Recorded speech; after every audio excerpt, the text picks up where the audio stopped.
The Blood Countess, Elizabeth stands as one of history's most prolific female serial killers. Her insatiable bloodlust led her to commit heinous acts that shocked even the most jaded members of society. And today we'll tell you all about them.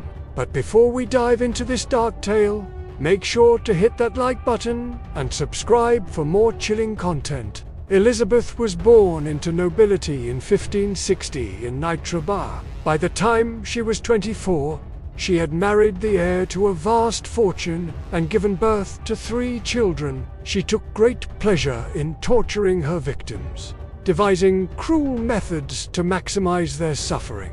Despite the rumors, Elizabeth continued her reign of terror for years. When the bishop questioned Elizabeth about the horrific activities taking place in her castle, she initially denied everything.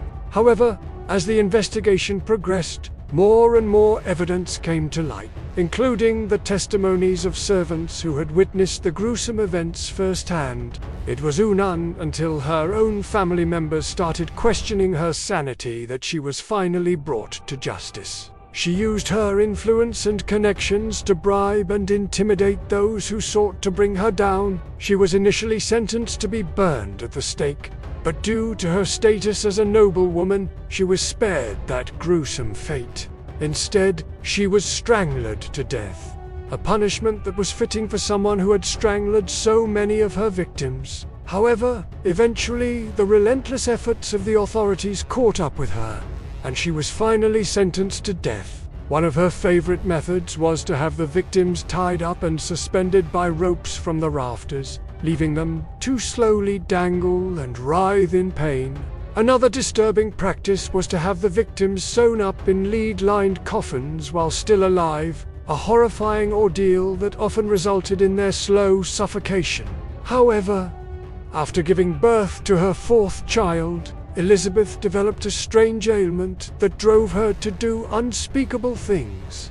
Some say the illness was merely a figment of her imagination, while others believe it was a rare form of a disease that can cause skin lesions and drive sufferers to extreme measures. Stories of her unimaginable cruelty spread far and wide, cementing her place in history as one of the most terrifying female serial killers of all time. Whatever the cause, Elizabeth became obsessed with the idea that only blood could cure her condition. Her predilection for blood and flesh, coupled with her cunning and manipulative nature, makes her a truly terrifying figure. At first, she experimented with animal blood, but soon her desires turned to human blood. Elizabeth began by torturing and killing young peasant girls. Believing their blood would cure her mysterious illness, she would have her servants bring her victims, often no older than 10 or 12, to her chamber where she would bathe in their blood. As the killings continued, Elizabeth's thirst for blood only grew stronger. She expanded her gruesome activities to include young boys, whom she would have brought to her dungeon and subjected to unimaginable horrors. It is said that Elizabeth's sadistic tendencies extended beyond mere bloodshed. As the body count rose, whispers of Elizabeth's atrocities began to spread throughout the kingdom.